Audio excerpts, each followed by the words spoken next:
it's coming from the right place, the desire to help somebody. You see somebody struggling with something, right, and you want to help them. The tough love thing kind of come from a selfish standpoint, right? Like they're trying to be honest with you, but they're trying to like get some kind of power over you at the same time. You got to push the bird out of the nest so that they learn to fly. If it's honesty that just kind of like matters on the surface or whatever, like you don't necessarily need to say that shit. If it's honesty that like affects life and limb or whatever, you should probably, you know, do some tough love. But you know, you got to see that gradient. Today we call them junkies, but in the past we would call them shaman. We've only just begun. I feel like there's so much more there. Why does that sound like a Tina Turner song? What is a good life? What should we be striving for? And that's something, there's a lot of people who have ended their lives because they thought things weren't that good. But it's like, you know what? Your life comparatively is actually really good. That's weird.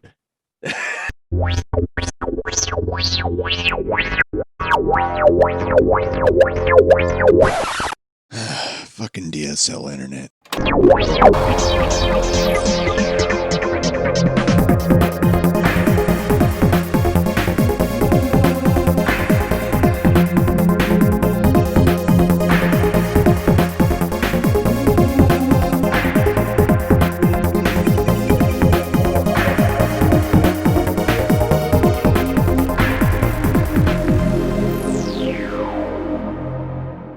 Matey, welcome to another kitchen sink microscopy. I'm Casey Rochford, and we would love it if you'd like and share and subscribe to the channel. And if you do, I promise I won't do that dorky voice all through the show. I'm Eric Rosenblatt. Yeah, I won't do that either.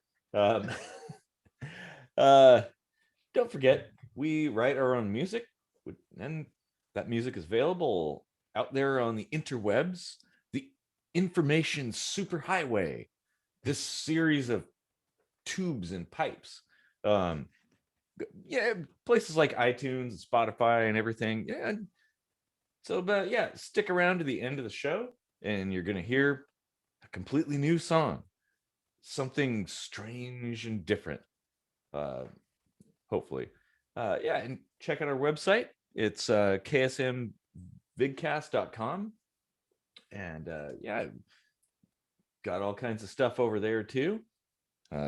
Check out our merch store. That's another thing that we probably don't talk about very much, but yeah, we got some merch, shirts and stuff. Well, just shirts and a mug right now, but there's going to be more in the future. So Casey, what do you want to talk about today? Our own custom microscopes. No, that'd be so awesome. When we're rich, maybe. Yeah. I like how optimistic I am. When we're rich. Anyway, very presumptuous of you. Right. I thought it would be a good time to talk about the concept of tough love. Is it a good thing? Or is it just harmful and cruel and tactless? Oh man. Yeah, I mean, I think that's actually kind of a really deep topic. Yeah, it's kind of the whole like, do you push the baby bird out of the nest because you know that's the only way they're ever gonna fly? And is that the right way to do it? And is it always the right way? Does every situation where somebody's hesitant to move forward in their life or something like that, does it always require being a hard ass, basically? Right. Like, it's kind of thing. And I mean, there's this other side of it too, where it's like people try to say they're brutally honest, Hmm. which is kind of like, in their minds, it's a form of tough love. But really, like, is there any point in being brutal about honesty? Like, can't you just like make the ceiling be honesty? Like, why does it have to Yeah, be mean? yeah, I think if you qualify it with the word brutal, that probably means you're a little bit vindictive in your honesty. Um, and that's the thing. Like, I don't think you should always be forthcoming with all pieces of information, regardless of the situation. Tact, right? Like there's Yeah. times where it's like, okay, maybe somebody's going through some emotional stuff or something, and maybe you want to be a little bit more careful in the way that you approach things like that. Like, okay, some would say that complete and utter honesty, just giving all the gory details all the time, is the right way to be. And that would probably make sense if we were a bunch of computers, but we're not. We're emotional beings, except for those of us that are Spock like, where there's the Yeah. logical side, but there's still emotion, and you have to account for that and understand you can't just throw out all of the information willy-nilly.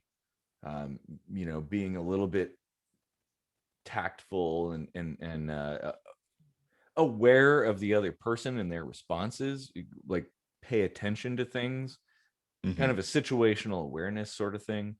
um, there's a lot of people that don't get social cues, and I think they kind of Yeah. fit into that category. It's like, when you start, I think everybody knows somebody who comes around and starts yakking. We've dealt with this. We've had some customers when we ran the business. Hey, can I jabber at you for a minute? Yeah. Like, and you're like trying to be nice, right? You don't want to be like, hey, get the fuck out of my business.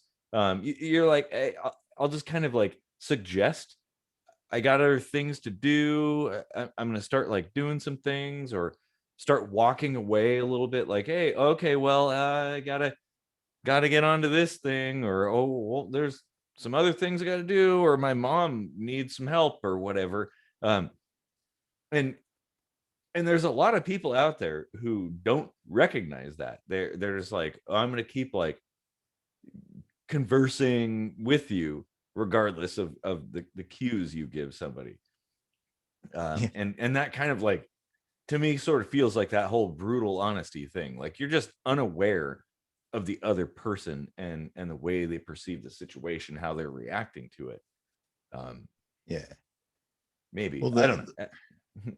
to me, the brutal honesty thing and um, the tough love thing kind of come from a selfish standpoint, right? Like, they're trying to be honest with you, but they're trying to like get some kind of power over you at the same time, you know? Yeah, Uh that's a good point. Hmm. and it's not all that different in tough love. It's not so much like getting power over someone maybe as it is like taking their power down a notch or Well, something. and I don't know if I would equate it necessarily to power. I mean, I guess it could, but Just like both how of much it those. impacts either side, like, unequally. Well, It's yeah, and and yeah. and both of those situations, it's sort of like, it feels very inconsiderate, right? Like, it's like you had said, selfishness.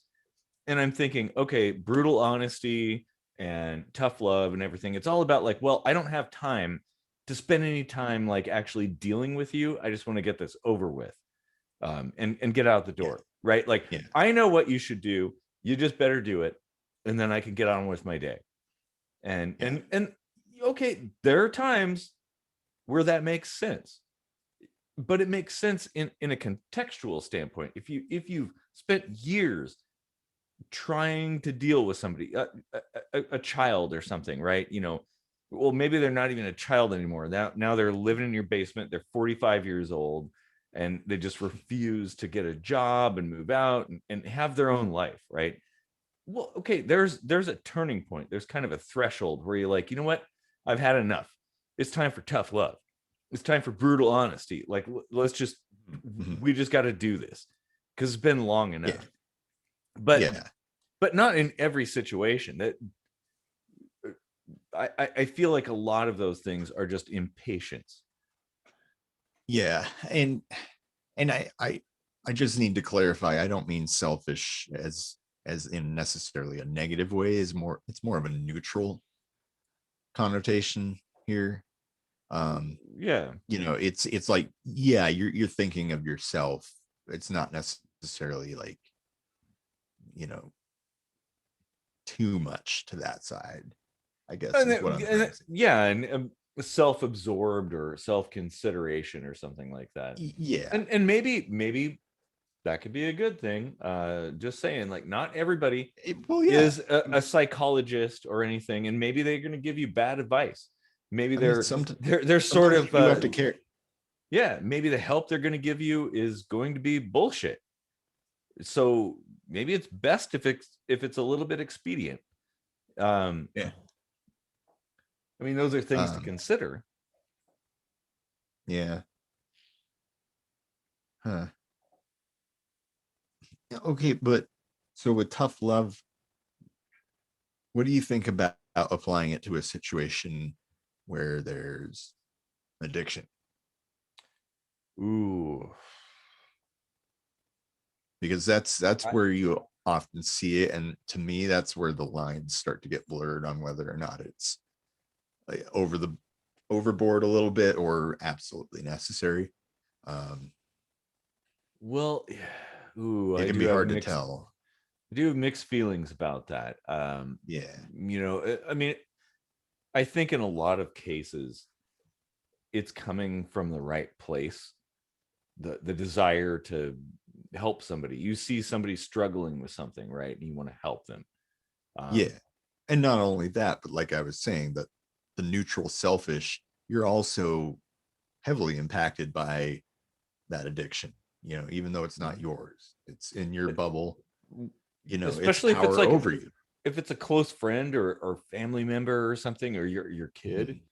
Mhm. Yeah. Yeah, it certainly heavily impacts you and other people, and at some point, Coworker, bank teller, you know, whoever yeah. you treat horribly in your course of your day doing that, you know. But sometimes those kinds of extreme measures can kind of kick somebody out of if you try to be really nice and like, oh, I'll be very cordial and we'll try to baby steps and walking on eggshells and stuff like that because I don't want to go too far. um that doesn't always work in those kinds of situations. Sometimes people need to have like this kind of harsh realization of how things are affecting them or other people around them. Mhm. And just like, oh yeah, like a come to Jesus moment, as they say. um Yeah. but I don't think it's necessarily always the right decision. It I does mean, require a measure of analysis. yeah. So I'll admit it's anecdotal, but of the addictions that I've had in, you know, within reach of my bubble throughout my life, Mm. um, the one like tough love situation I saw, I totally agreed with it and that it was necessary, but it ended in uh, the abuser's suicide. Wow. Um, Mm. and I can't help but wonder if maybe that was just one of those situations where you don't walk out of it in one piece, you know, like there is no winning. It's the Kobayashi Maru of life, Yeah, right? well, because you don't know all the variables. Yeah. And we're So not it's like, how experts. much weight do you put on what you did or didn't do? Really shouldn't be that heavy when you think about it, because sometimes the cards are just stacked against you and you couldn't have saved the situation either way. That's true, and intent does factor into that. um and Yeah. especially when you're looking at what you did to try to rectify the situation. Yeah. I think people beat themselves up way too much over failed attempts to solve a problem. Yeah. It's like, well, okay, if you're a god, then sure, beat yourself up all day long because you're a god and you should know better. But if you're not, well, we all make mistakes. We don't know everything. We don't understand everything. We just try to fumble our way through life and do what seems right. Um, yeah, that's a that's heavy. Yeah. Actually, like a far heavier topic than I thought it would be. Yeah, I don't know how it came to that actually. No, I think it's a um, it's a good conversation. I definitely think a lot of other people are going to have quite a few thoughts on this. yeah. Um, Now, um, now on the flip side, though, the success stories that I've known, and I'm sure some mhm. as well.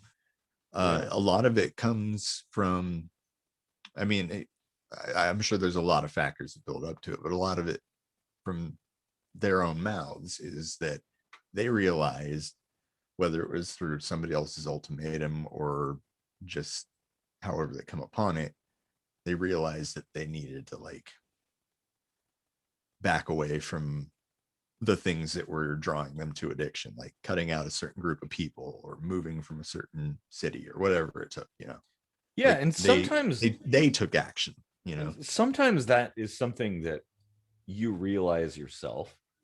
Mhm. Usually, I would say oftentimes you hit rock bottom where you've like pawned your last valuable item to buy some crack or something like that, and you're like, what the fuck am I doing? And I, I can't help but wonder if, we've often lately been talking about like better core education, at an early level. And like, what if, I don't know, that kind of building that on that kind of intuition, um, I don't know, early on, I just feel like it would be helpful to know that you can reason your way through a situation by being introspective, you know?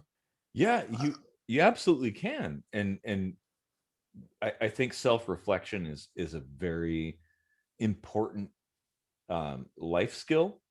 yeah. uh I wonder and if there's and been a study between addiction and how much you practice introspection, you know? ooh, that's a good point. Yeah. I mean, I'm not trying to belittle it or play it down or anything, but I wonder if the, missing defense mechanism is that self-check diagnosis, right? Like, how's my life right now? How are my decisions affecting that? And blah blah blah. And you check yourself. Well, yeah, Maybe because they don't as much. I and mean, I don't know.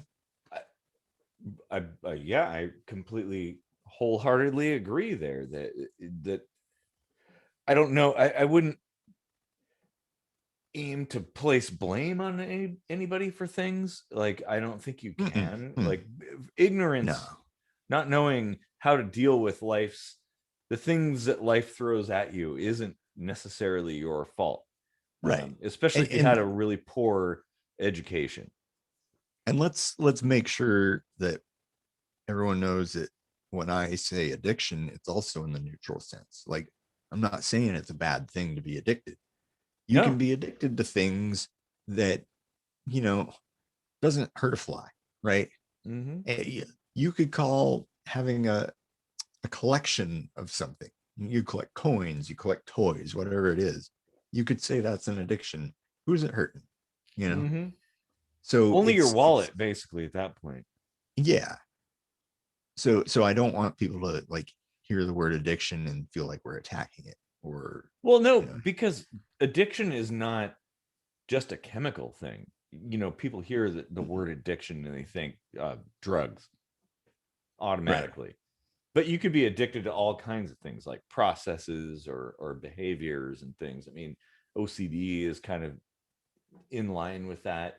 Um, the, it, and I think it's something that's kind of innate to the human experience. Like, we're all subject to the same forces. It's just the manifestation of those forces, like what it becomes in us. You could be addicted to running, you could be addicted to weightlifting, you could be, which people would think, oh, those are really healthy things. Well, not necessarily. You could No, be you're gonna addicted to totally like, overdo it. yeah, well, you could be addicted to like bungee jumping or risk taking kinds of experiences, or it could be a substance kind of thing. But in our society, like in the US at least, like we tend to treat the substance ones as if they're something special when they're Yeah, not. They all stem from the same source. They're right. branches of the same tree, basically. I Um, mean, 100 years ago when everything was legal, you know, I bet there wasn't such a stigma on the idea of being addicted to something. You know, mhm. I don't it's even know if certainly people turned it into a realized. Honestly, I don't think people realized what even addiction was. mm-hmm. I think it was kind of a thing that was sort of like ghostly conceptual in people's minds, but it wasn't like a hard and fast kind of thing like it is today. And the Yeah. solutions weren't so cut and dried as they are I mean, today as well. it's obsession. You know, Yeah, the concept is basically just like a cancerous obsession. You know, it's grown out of control. You yeah, know, yeah, exactly. I mean, there's what is it? Arthur Conan Doyle, the stories of Sherlock Holmes. Sherlock Like, Holmes. yeah, Sherlock Holmes was a cocaine addict, um, injected no less, and that was kind of a major component of the stories in the early days, and then eventually Yep. he Helped changed him that. concentrate. Yeah, And and people I've been in discussions with people about addiction, and they think that you know, like these street drugs aren't legal, but if you have a prescription, a good deal of them actually are legal. You mhm. know, like, so Well, does in a manner of legality make speaking, it like perfectly okay? right, that's what I'm trying to say is like, you know, you're kind of splitting hairs there because yeah, yeah, like you were saying. Well, yeah, the thing is, like, there was a time when laudanum was something you could just go and buy in a pharmacy. Mhm. Cocaine, various other substances, like you said, back in the past when everything was legal, um, you could buy whatever, and it was kind of up to the individual to sort their own shit out.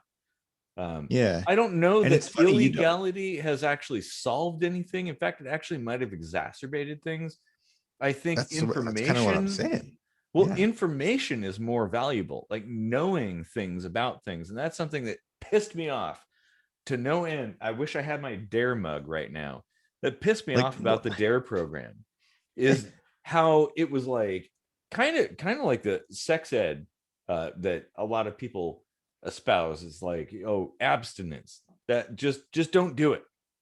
Like, okay, well, that doesn't actually give people the tools to deal with the things they're going to encounter. You can't think just about it. say, just don't do it. Just, hey, don't do drugs, kids. And oh, yep, okay, my hands are clean. Like I figured it out. Everything should be good because Yeah, kids are gonna have sex. They're gonna do drugs. What now? When you're the totality of your sermon is just don't do it. Well, what happens when they do? Now what? And yeah, okay. I've given my sermon for the day, I think. yeah. I mean, so if you look through history, how many times have, you know, the concept of junkies ever really been mentioned?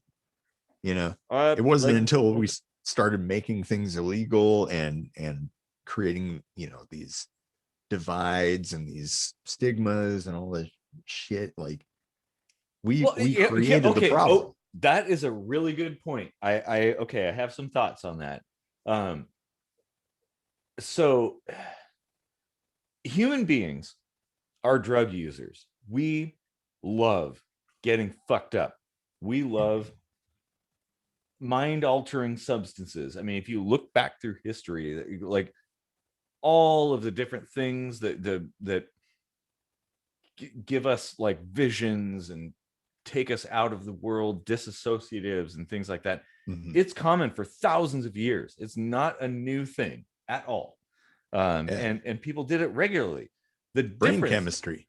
yeah, well, yeah, and in fact, there's some evidence to support that that's exactly the kind of thing that brought us into our modern world. Like those are the things that made us get creative and do the kinds of things that separate us from the rest of the animal kingdom. And that's a whole entire different thing. But my point here is today we call them junkies, but in the past we would call them shaman. Haha. Hmm. Mm.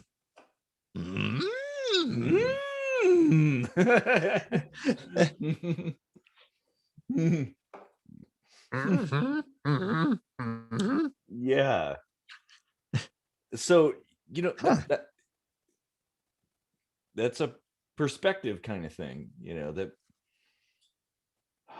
I'm hoping at some point. What I would like to see is a few people out there in the audience like doing that mind blown thing, like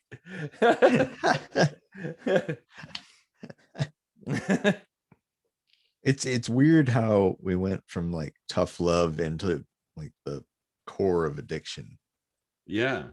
It's interesting how you can look at the course of a conversation and tie things together that you wouldn't have necessarily thought there was much of a parallel to. Another thought just occurred to me too is like, speaking of addiction, is it the substance that yields the addiction or is it the person? I would argue it's the person. Because there's people who are like, oh, you try heroin once and you're an addict for life. And okay, so biochemically speaking, the potent activity of heroin does flood you with so much dopamine at once that the dopamine receptors start shutting down shop and basically furloughing everybody. Like, yeah, it's not that you can't get over it. It just takes a very long time and requires some medication and things of that sort and getting everything back to somewhat even keel. But there is truth to that. Is what I'm trying to say. Yeah, and to equate heroin with everything else, whether it be like mushrooms or other hallucinogens, even marijuana, like putting them on the same page just doesn't even make any sense to me. Yeah, I mean, they're the only reason they're lumped together is a colloquial reason. And racism. Yeah. But whatever that hatred towards a good time stemmed from. Yeah, that's a good point. Like, at what point is just simply having fun recreationally a bad thing? Mm-hmm.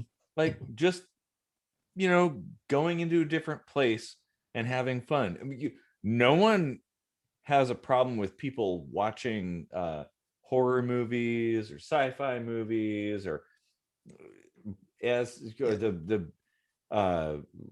what is it, Lifetime, I think, it does those like icky, gross videos about love and stuff like that. But nobody sees a problem with that.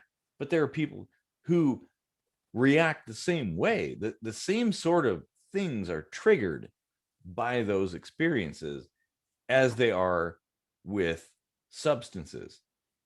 Yeah. And yet they're seen as completely the watching TV or movies and stuff habitually. If people binge watch TV shows, they can't get enough. And that's seen as like completely innocuous. But oh well, you try LSD once and oh man, oh yep, okay, you're going to prison for life probably. Um, makes no sense. And oh, and you could be an addict now. Right. Not Yeah. to mention the fact that you cannot be an addict of LSD. Um, but yeah. um, shit, I lost it. Oh, damn it.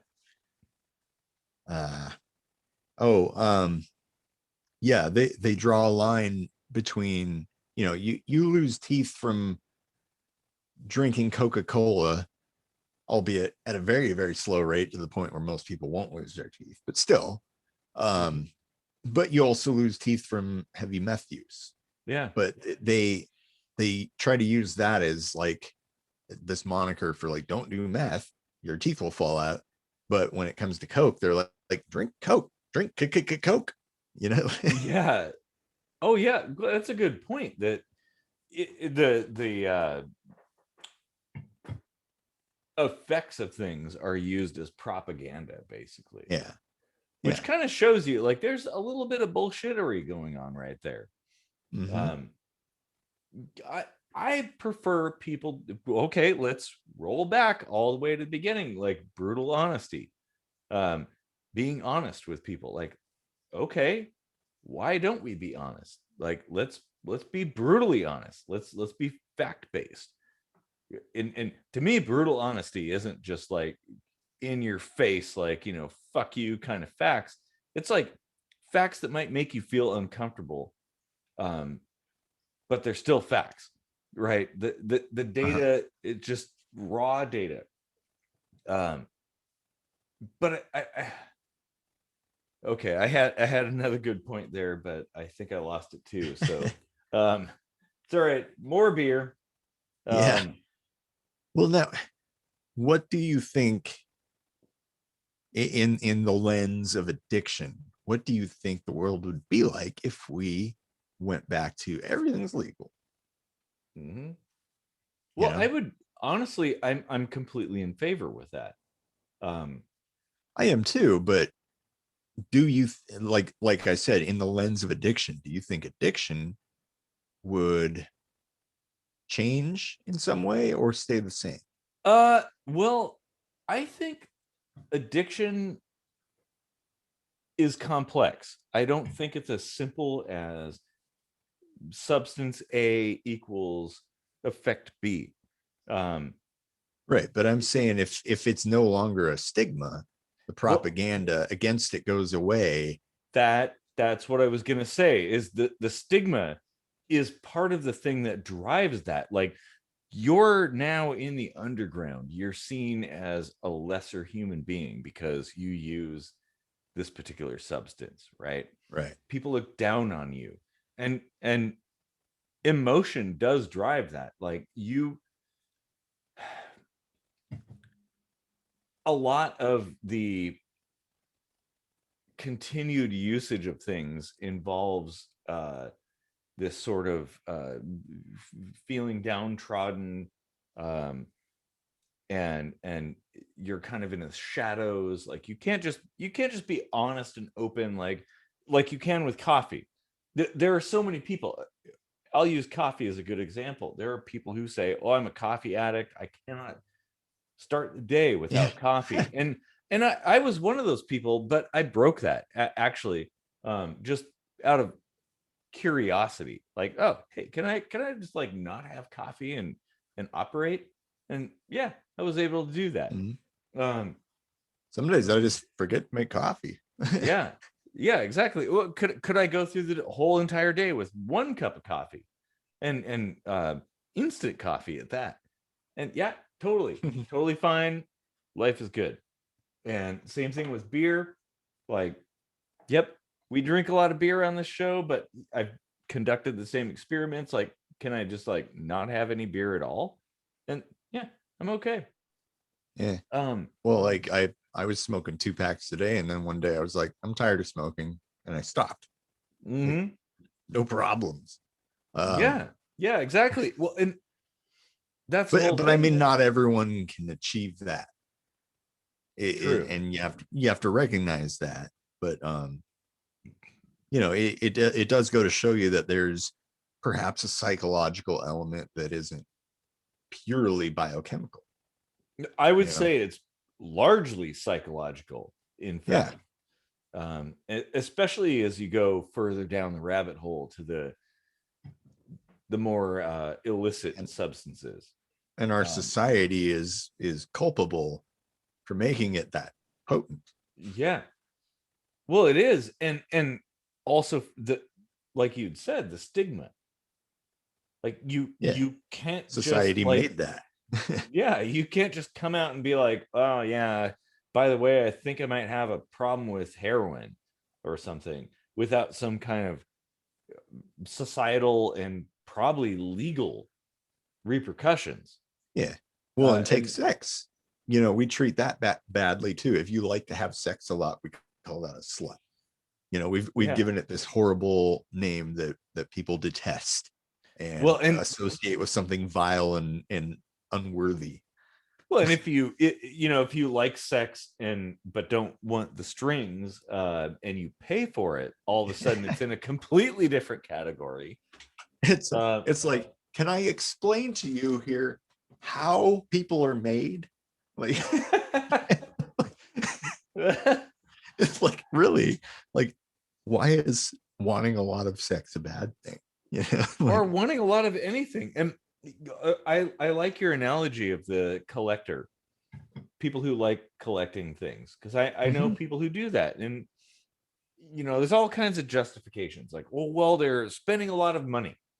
Oh, can't pay bills because they're buying a lot of cocaine or something. It's like, well, what about the people who buy a lot of dolls or collector cars or Nintendo games or something like that?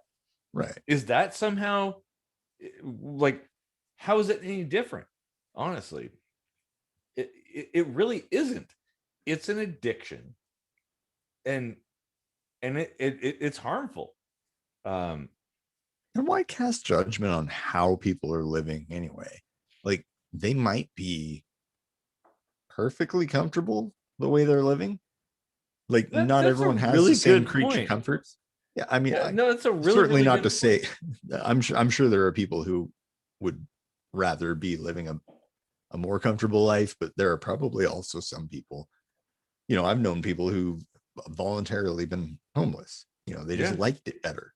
same here. So Yeah, live in yeah, an RV, like your life is actually better.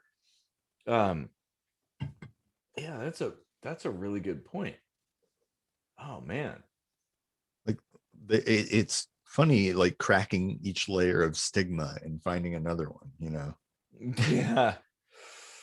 Ooh, man, I feel like we're on the cusp of some kind of revelation, I guess. It's That's a season 3 thing so far. I don't know. Yeah, exactly. Oh man. Yeah, holy shit. Man, time for more beer. Um, hmm. It is really interesting how we got here from tough love, though. And I'm pretty sure we're gonna come back to it at the end. I feel like we will. Probably, yeah. Oh wow. Man, that well, and okay, I had yet again I had a good point, but I kind of lost it. Well, it's Um, almost like we've bent our brains to the very edge of existentialism. And yeah, exactly. Okay, okay, it's time to drop acid now. Um, oh, oh man. Mm. Yeah, that man, there's so much to think about here. I guess this was a pretty fitting topic to record on 420, wasn't it? I think Gotten it very trippy. was. Now, of course, the thing is, we probably should have had less beer and a little bit more pot. I could break that out, but it's a little bit too late now. Being like 40 minutes into the video, that would yield some very interesting results. Hmm. Man, I had a really good point. Something that you'd said earlier. Damn it. Well, I'll think of it in a minute. Just give me a second.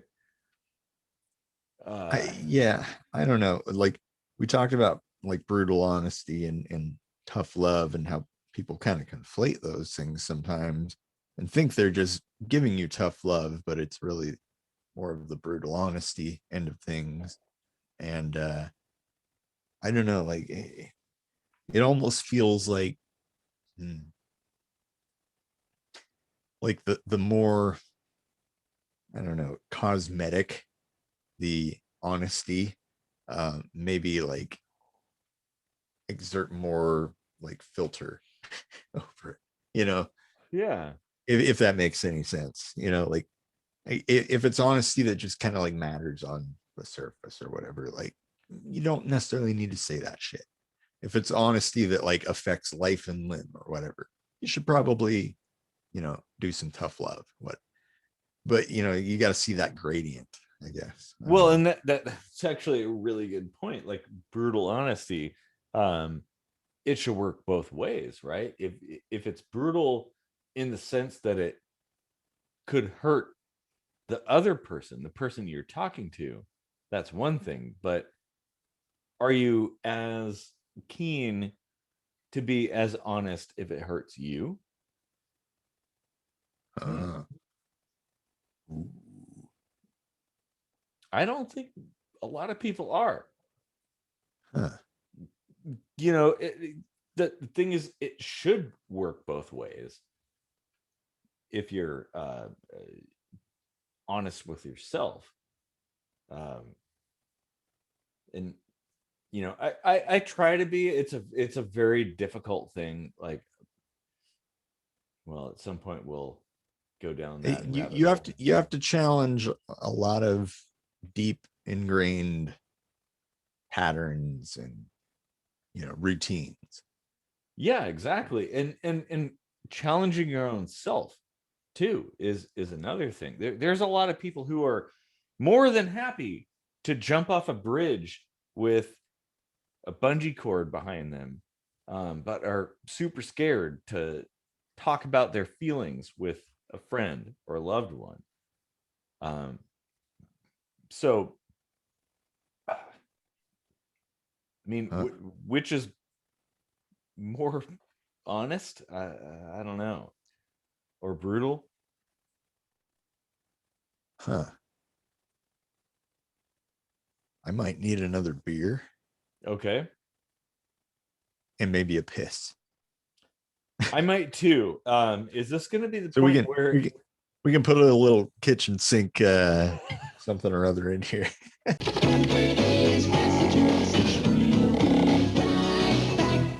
Have you ever needed to grow a beard in a day? Well, now you can just take Beardamaps, and within minutes you'll have the most awesome looking hipster beard you can ever imagine. It may begin as a tiger stripe beard, but don't worry, within just moments you'll have a full and lustrous beard. This product and these claims have not been evaluated by the FDA because Beard Max does not actually exist. If it did, taking Beard Max should be done under careful supervision of a barber. Misuse of Beard Max can lead to positions in the back of band for ZZ Top. Side effects include stroking your chin when you have a good idea, urges to wear flannel, and polarization among women on levels of attraction to your beard.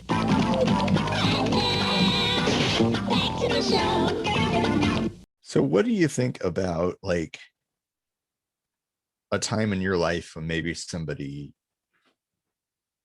had to give you tough love, if um, ever? Like, well, there have been like moments in my life. I think some of the things are not necessarily somebody externally, but my own decisions uh-huh. resulting in those kinds of effects. Like I made stupid ass decisions that put me in really bad places and I had to figure it out. Mm-hmm. Um, I guess it's kind of akin to that in a sense. In a way, because I mean, you can still attribute it to something like, oh, you're introspective. You can say if it weren't for that key element, I'd be in a world of shit or whatever. Well, yeah, and honestly, like those bad decisions ultimately ended in good outcomes. Like I couldn't like sit on the computer all day. I had to buckle down and figure things out. And I learned a lot from that. And I guess it's kind of the same sort of thing. And I definitely appreciate those experiences as being very instructive. And now I'm a lot more capable of dealing with the bullshit that life throws at you. How about you? Yeah. I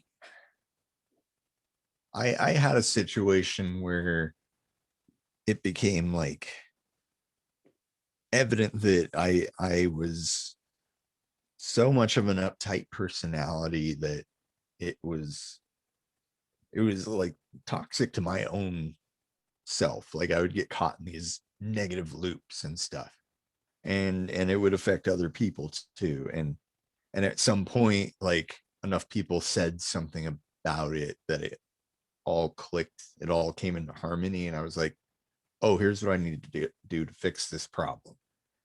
and I tried like hypnotherapy, and as skeptical as I was about that, I from that point on I've been a lot more laid back. And it I feel like as much as you don't want to hear that stuff, if I hadn't heard it, that may never have clicked. It may never have occurred to me to look through those lenses, at the situation. So, like I definitely think ultimately in the end it turned out to be a good thing. Yeah, and that's kind of akin to the like hitting rock bottom sort of thing. I've been there sort of. I've watched a lot of my friends go down that path, and it's kind of like I've certainly been there. yeah, well, and when you reach that point when the only way to go is up, or just die, it is kind of a turning point in your life. It's a point where you kind of have to change priorities. Like, okay, what matters in my life? Like, well, you can't fuck around anymore. And maybe that's a good thing, especially for some people. Wow. The thing is, like, you and What I, if mortality is just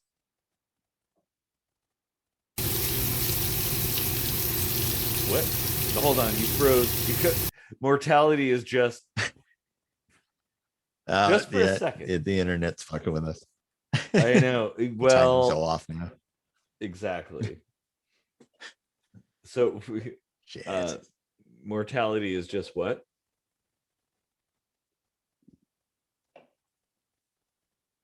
Your will to live running out. Yeah. Like what if you constantly had will to live? Could you live forever?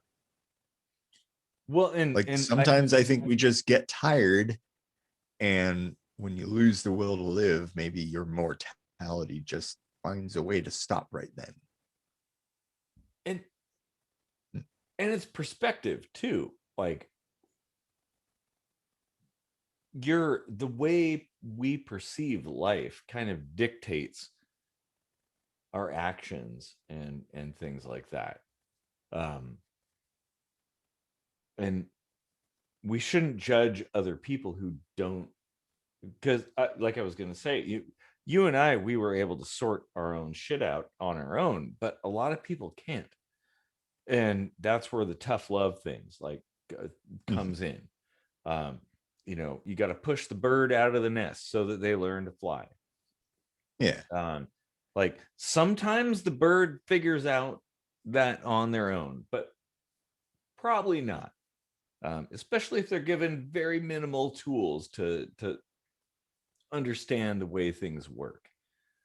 Um, Hopefully Gotta it have the doesn't come to tools. that, but um, yeah. Oh man, wow. This Yeah, is it's those tools that make it possible. Like if, like we were saying earlier, if you teach someone how to use those tools early on, maybe there would be less problems like that in the future. You know, well, yeah. it, instead of and dare programs just saying like don't become an addict, as if that's even humanly possible, yeah. maybe they should just say, here's how to recognize the signs that feeling good is making others feel bad. Well, and here's how to deal with your own feelings and emotions and circumstances and stuff. Like a substance is not an escape. uh Binge watching a TV show is not necessarily an escape. um It's painting over dirt. Pretty much, yeah. That Oh man, wow. That's a good point. Hmm. Yeah, I mean, we mask our problems with, we mask our stigma created problems with textbook certified solutions. Mm-hmm. We made them all up. Well, and that's a really good point. Like, what is a good life? What should we be striving for?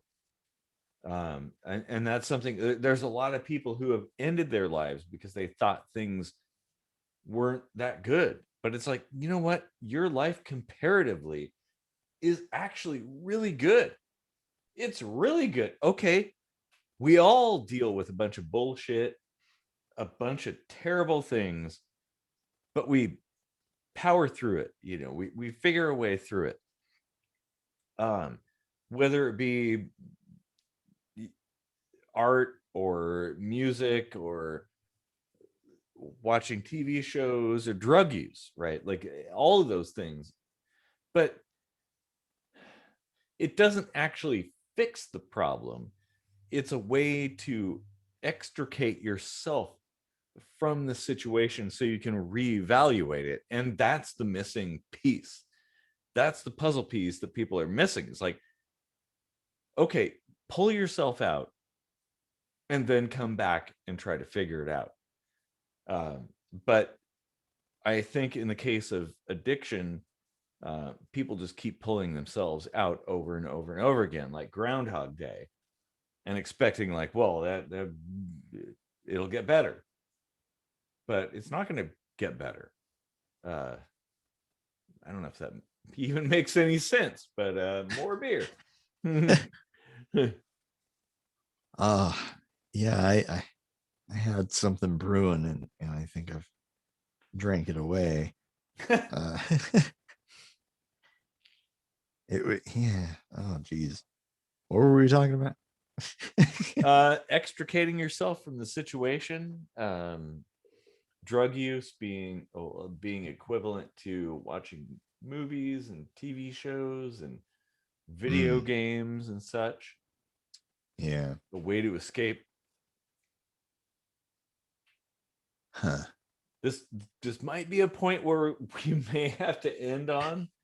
Um, I think we might have had enough beer, but I had this the is answer to the universe though, and now it's gone. oh damn, that would be a good end video. The thing that I love about this show is like how brilliant we are out of absolute and abject stupidity. Like complete drunken stupidity. And yet at the end, I think we've actually figured some pretty heavy stuff out. Yeah. Some stuff that people have wrestled with quite a lot and still haven't figured it out. Um, yeah. Oh man. Hmm. Indeed. Indeedly do. Just poured this giant rum and coke too. Oh, well, I mean, we could keep going. I might be a few beers in, a few sheets to the wind here. But I'm gonna keep going. All right then. Second wind. Oh, I remember what I was going to say. I yes. don't think any one life experience is comparable to another, and I think it's unfair to make those comparisons, to say that, oh, your life isn't that bad. Well, that's your subjective view of what you see of their life, but their subjective view of their own life has all the information. And, And yeah. Like, sorry, go ahead. I don't want you to lose anymore. I mean, I'm not trying to, like, you know, I don't know, rationalize choices to end your life, but that person is clearly suffering, and you gotta at least ask yourself, if I were in the shoes that I could just see of that person, I can't even imagine knowing everything they were going through, would I make the same choice? And you might say yes. Ooh, man. Well, and I think putting yourself in someone else's shoes is one of the most critical ways of understanding things. All too often, people get on their high horse and they're like, oh, yeah, everything's good for me. So it's like, why isn't it good for you? Right. Okay, well, it's experiential. You cannot compare your own experience, your own life, to someone else's. You have to look at it through their lens. Sure, having your own experiences could be, in fact, it should be an opportunity to take the things you've learned and share them with somebody else to help them. And eventually, at some point, they're going to help you. It's a sharing kind of thing. Because nobody knows the right answer.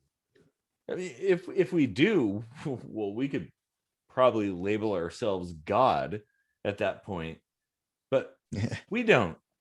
And I think the evidence is very clear that most people who claim to know the answers don't, and they're charlatans, snake oil salesmen and stuff like that. It's like as seen on TV bullshit. Sometimes it works, but a stopwatch is right twice a day, right? That's like a broken stuff. Yeah. Well, yeah. Stopped, broken, whatever. Any watch is right at least twice a day. Well, unless you have a 24-hour watch. Oh, Russians made that. Yeah. I've been wanting one of those. No, there's even watches you can get that are 24 hours, and it's the hand-based ones, like it's kind of cool. Like I actually just recorded a minute microscopy about 24-hour time.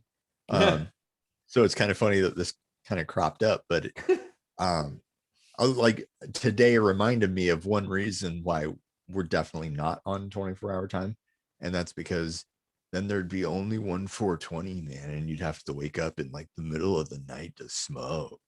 I actually thought about that today. Oh, by the way, we're recording this at 420. The date. Well, on 420, not at 420. Yeah, the date. And that's a good point. Like 420 time wise would be 0420, which happened probably when you were asleep. Yeah. But then you look at 1620 and you're like, oh, it's 420, man. It's like, it was 1620. And then, well, what about all the other time zones? Like, what? Hang on a second. Now we're getting into geography and geography. Circles. Yeah. And what is the real 420? And you know, does it even matter, right? Kitchen sink microscopy figures out what the real 420 is. Well, and do you need a special time to smoke pot?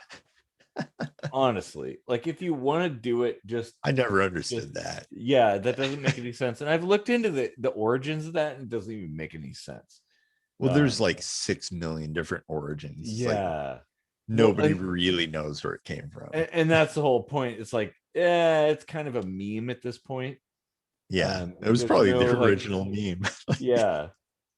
Oh man. Somebody literally had an inside joke like Cobra Man. And it just turned into like the biggest thing that has like a million different origin stories. We should have actually done a live stream, like deep sink diving into the origins of 420. But that's okay. I think this was actually like really good. This is a really interesting topic. Yeah. I didn't think it would go quite this long. I was like, this would be a light lifting sort of philosophical journey, but it turned pretty heavy. It did, but it still feels a little bit light. To me at least. But well, that's the whole thing. It's like subjectivity too. Mm-hmm. And everything is. Oh man. Oof. It is a little bit of a heavy subject. Man. Well, yeah, like, you know, tying a string between tough love and suicide just shows you how serious a subject that is. You know? Oh yeah. Like how much thought you really should put into it. You know, you just draw a line from one action to a result, and each of those actions in that chain has got some culpability in it. True. Theoretically, if you fix all of them, you won't have those unfortunate ends anymore. Huh? Maybe that's optimistic. I think it's a worthy endeavor. Yeah. I mean, has anyone ever really posited like curing the world of suicide, like making it so no one even fathoms it, like never comes to mind, just through like removal of stigma? And you know, I would say, I think, I don't know that you can actually cure the world of that, like rid the world of suicide as a whole. I think it'll still be a thing. It's terrible. Like, to want to end your own life is a terrible thing. But by the same token, like, if you want to do that, that should be something we should be okay with. Like, it's your life. You should be free to live it or end it. Yeah. Well, this is going to sound weird and maybe I'll lose my own train of thought, but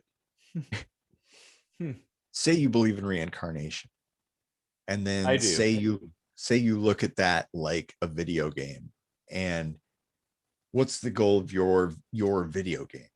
You want to beat it, for instance. Well, the quickest way for that to happen, once you've realized that you've kind of screwed things up, is to just jump off the cliff and start over, because overall, in your end goal, it'll be less time that you have to spend on this task. Mm-hmm. So if all these reincarnations are akin to like dying in a video game and starting over and learning from your mistakes, I don't know. You see where I'm going? No, I do. It's kind of a Tom Cruise live, die, repeat kind of thing. Great movie, by the way. really good movie. Edge of Tomorrow, I think, in the US. Hmm. Yeah, oh man, that's some heavy shit. Wow. um yeah, I mean, if things truly exist like that, that would make sense. If you could, if there was reincarnation, you could just like end your life, start over again, like Groundhog Day, and all of a sudden it's like the beginning of the game or the Yeah. level or whatever. Sure, but we can't confirm nor deny that. Um, Yeah. so you kind Because of have yeah, to when go it's off the premise like you don't know if that's actually possible. yeah, like because you know it's possible in a video game, you don't think twice about killing yourself. Mm-hmm. There's no consequence. You'll come right back. No, that's true. And you know it. So that right there is a stigma removed. The Well, if stigma of the, you know, the repercussions of suicide have been removed, and you, without a thought, take your own life because it gets you to your ultimate goal quicker. Like, I don't know. yeah. Well, oh man. Whew. Okay, I guess I did just kind of like 180 and justify suicide. Sorry. Well, I mean, to an extent, but In a philosophical manner. yeah, a philosophical sense, I don't think it's necessarily justified because you'd have to have evidence that That there are reincarnations. reincarnation exists. Yeah, you'd have to have that. That's what that whole thing was predicated on. Yeah, Was true. Yeah. and it's a very interesting conceptual analysis, though. Definitely something to think about. Should have been like an episode of Sliders. They should just bring it back for another season and like go to a world where that's the way it is. You know? Yeah. Oh man, this is something that Star Trek should have tackled. Yeah. Why haven't you? You've had like what 3 fucking series now, and haven't tackled that yet. Well, I'm talking about the new ones for like Discovery and Picard and Lower Decks. Lower Deck. Yeah. And then there's like 3 or 4 new ones coming out. There's another one that's about to come out. And I Strange New Worlds or whatever. Yeah, like I wonder if they're actually going to tackle that, because that's a pretty interesting topic. Yeah. It really is, like, to really try to think about how another universe would be without the removal of one stigma, even, you know, like, oh, and what would the universe be like without you? yeah. Oh man. And stigmas are like the key. That's like what drove our evolution, probably, you know, from the point where civilization was created, at least, is the stigmas.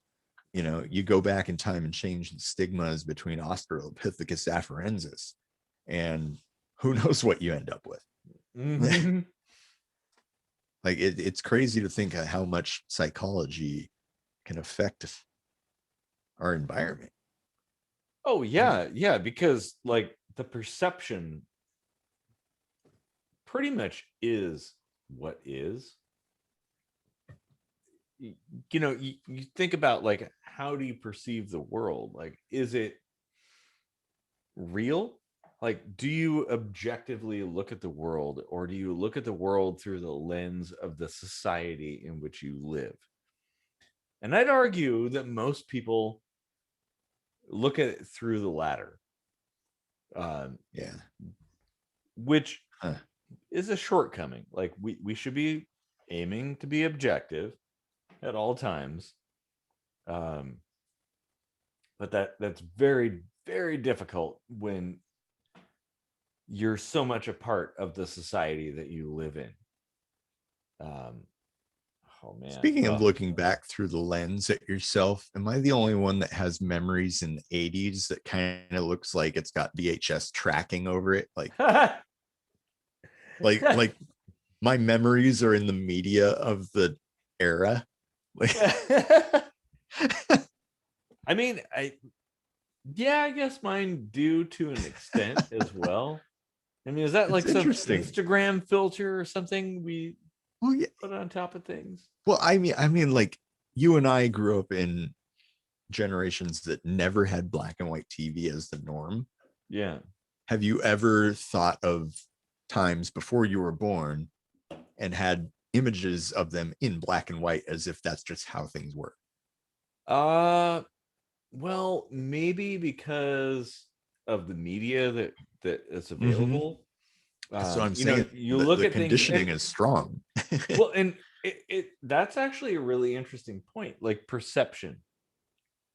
You know, you think about the 1800s and most people perceive it in black and white because the only remnants we have from the 1800s are black and white photos and really shitty, like 10 frames a second video film, and that's how we perceive it. But to the people that lived then, it was a full color technicolor world. Like it was nothing like how we perceive it today. Yeah, And ooh, man, that is wow, pretty trippy. there's some kind of like Well, that's argument why, going on outside there. That's okay. that's why when you see like colorized pictures of like clearly black and white stuff, and I say clearly black and white because the other things that we associate with that time period are still evident, but you know, like we all automatically associate that as a black and white thing based on like if everyone dressed up in that garb and had a bunch of Model T's around or whatever and took the photo in black and white and you know maybe aged it a little and you put it side by side with an actual photo from that time period, people probably wouldn't be able to tell which was the real one, you know. That's a good point. Yeah. Well, and it's an interesting thing because recently I've come across a few videos on YouTube where people have taken these old black and white, very low frame rate film clips and then like used AI to interpolate all the intermediate frames and turn it into like 120 frames per second What? HD, like 4K color videos. Yeah. And you watch this stuff and you're like, oh, that is real. Like it feels so real and it's very like kind of takes you out of your element. Yeah, that is so interesting. Yeah, because like really like we have created this idea in our mind that things that existed in the past look like we're watching them through a glass screen. Maybe I just dated myself. Yeah, of a cathode ray tube. Wait, I just dated myself again.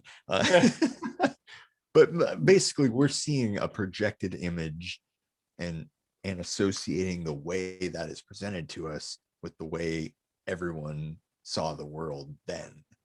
You know. Well, yeah, and that's the whole thing. It's like like I said, we think about like the 1800s as if it was all black and white, but it was full color to the people that lived it.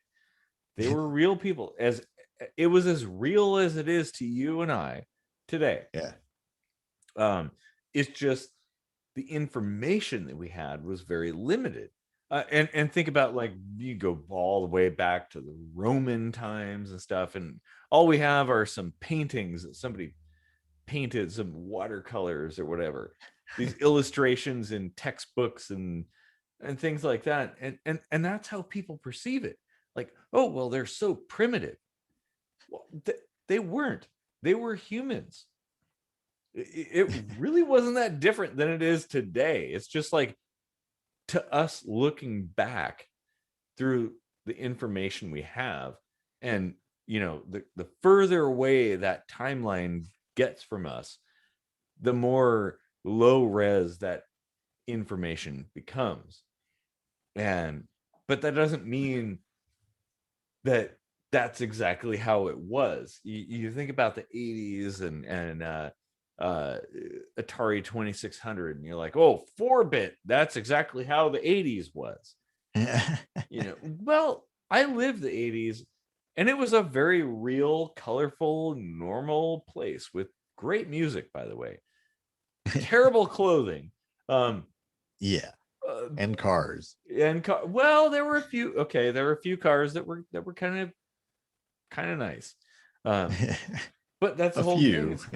Yeah, well, we look through things through that lens, like the things we can perceive.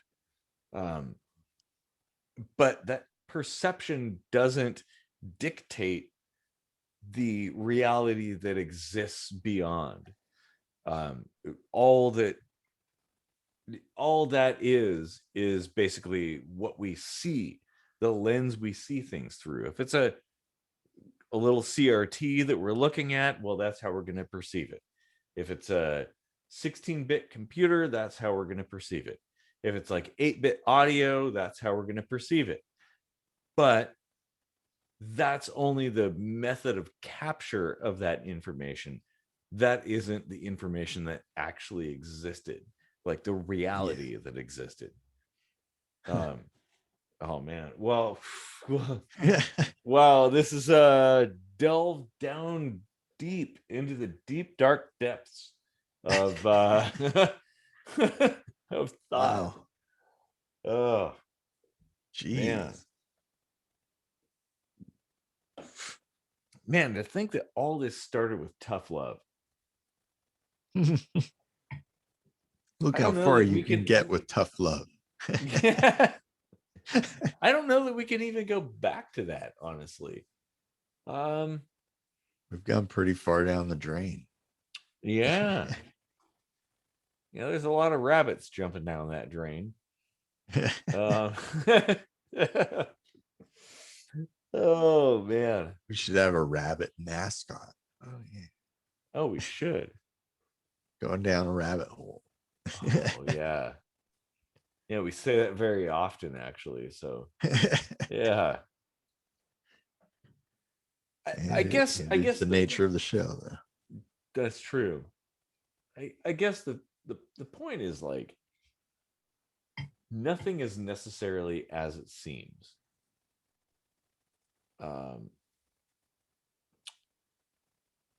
Yeah, that's it. Yeah. Like your eyes can deceive you, your mind can deceive you. Is perception born of stigma? Ooh. Like from the very beginning of what perception means, which is like translating sensory input into something understandable. Well, I think stigma definitely influences perception. I don't know that perception is necessarily born of stigma, but definitely there's an effect there. If we take enough substances, we can get that far down the rabbit hole. All right. Yep. It's time for a LSD episode, or a psilocybin at least episode. We probably should do something like that. That would be pretty funny, probably. Well, yeah. Or boring as shit. I don't know. It could be. We could be just like catatonic, drooling on ourselves. Yeah, exactly. Especially if it's like something like DMT. Yeah. I mean, I think this format works.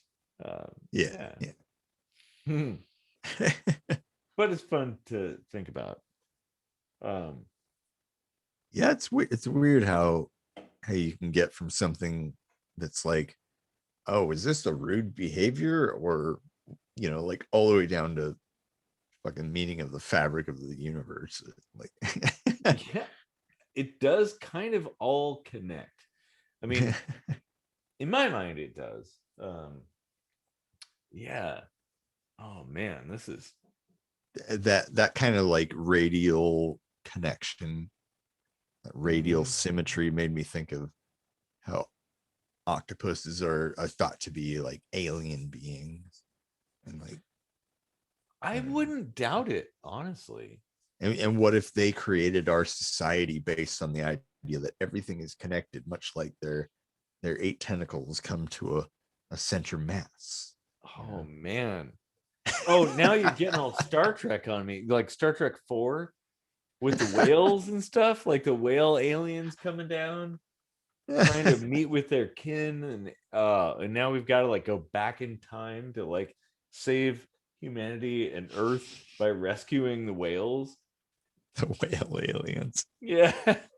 I forgot all about that part of the Oh. story arc. Like the rest of it was just about like save the whales. Like Yeah, and nobody thinks like, what is that thing? The and then with the like dick coming down, like that was crazy. Like, how did they create all those storms? And I don't know. Oh, man. Demonetized. Whale dick with the dick coming out.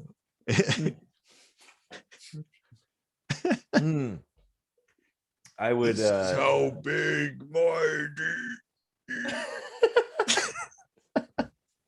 That's a full circle back to the very beginning, which only the Patreons can see. Oh man, that is Geez. Oh God. I don't know if we've exhausted this topic. Honestly, I think we've only just begun. I feel like there's so much more there. Why does that sound like a Tina Turner song?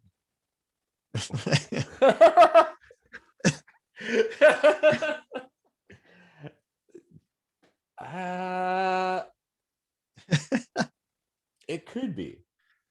I'm just thinking nothing's going to stop us now from the Mad Max Beyond Thunderdome. Oh man, God, I miss the days when movie soundtracks were actually relevant and had like good music.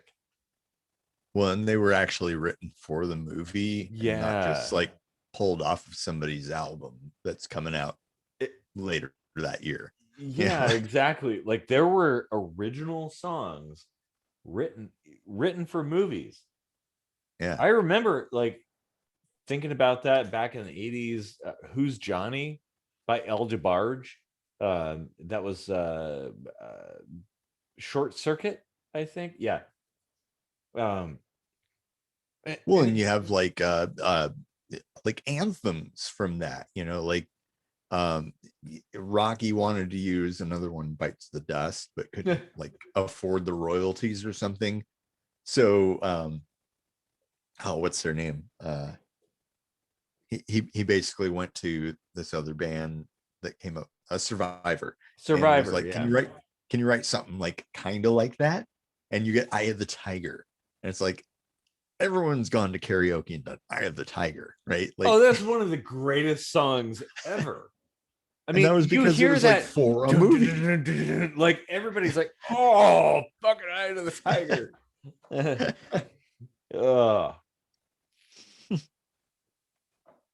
Oh man, this episode. When did they stop doing that? When did they stop making music for a movie? Like probably in the mid 90s, I would say.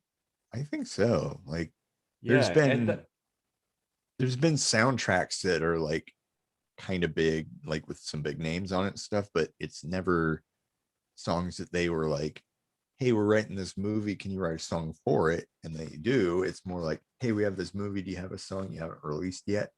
And then we can make it look like it's something like you can only get on the soundtrack, and then 2 months later you can release it on your own album. That's fine. Well, yeah, I think about like old movies in the 80s, like Top Gun, right? The Mhm. entire soundtrack, for Yep. the most part, was original songs written for that movie. Yep. But that, And you got Danger Zone and like all kinds of great stuff from that, like from a Mighty variety of Wings. artists. Oh fuck You yeah. got Cheap Trick, yeah. Like Yeah. which Street Fighter 2 Ken's music totally ripped off. Well, and Ghostbusters. Listen to them side by side. Like yeah, Ghostbusters also is another movie that the original Ghostbusters, 84, I think it was. The entire soundtrack was original the real Ghostbusters or the Ghostbusters? The Filmation Ghostbusters, yeah. Yeah, which was actually a really good show. We need to like start a crowdfunder to make a live action version of that Ghostbusters. Oh man. Oh, with Tracy the gorilla, yeah. And why don't you and I be Jake and Eddie? Like, yeah, I'd be out. Yeah, totally. All right, down crowdfunder for that. Crowdfunder for that. Like Ghostbusters hell movie. yeah. Oh man, the real kitchen sink microscopy Filmation Ghostbusters movie.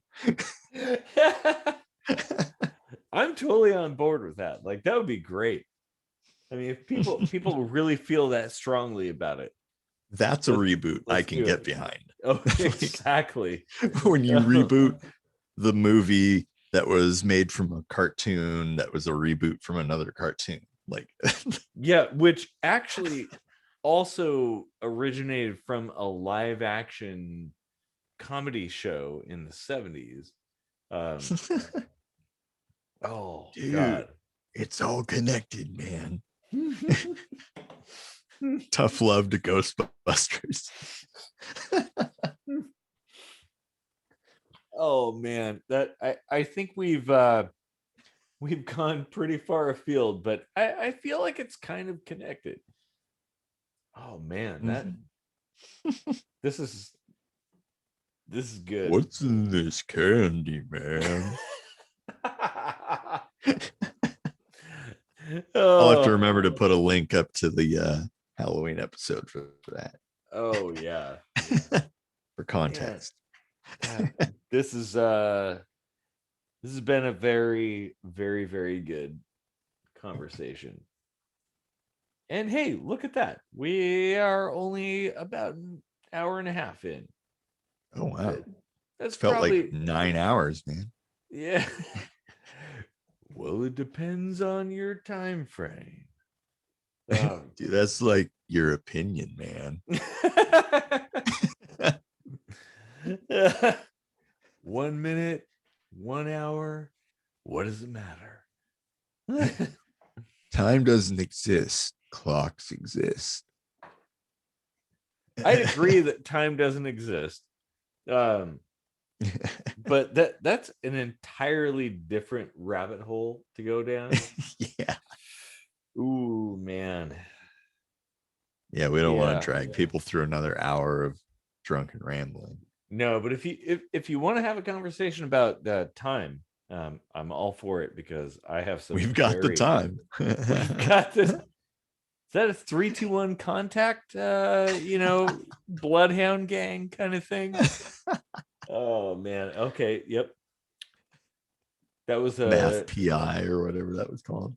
That was a very tangential angle there. Yeah. Well, if anybody wants to see that, we might have to do it. Fund it and we'll do it. Yeah. Patreon.com/KSMVidcat. I'm gonna go collapse face down. I thought we were gonna say we were gonna collapse space-time, but close enough. Face down. Oh man. Well, I think this is a pretty good point to end on. I think we have talked about so much shit. We've gone down so many angles. I'm French. I'm drunk.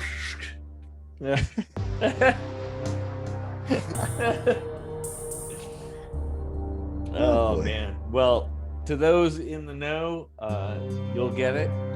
To those not in the know, if you give us a few ducats, you might know. Yeah. And if you don't know, now you know. Oh man. This has actually been like a very fun episode. I didn't expect it would go down this angle. But yes, this is very good. Oh man. Well, I guess all Blanks good for things. fleep flink flivin with us. All good things must come to an end. It's probably that point now. Yeah. Well, for those that have stuck it out to the end, I salute you. Thank you. For those who haven't, fuck you. This channel will self-destruct in 3, 2, 1.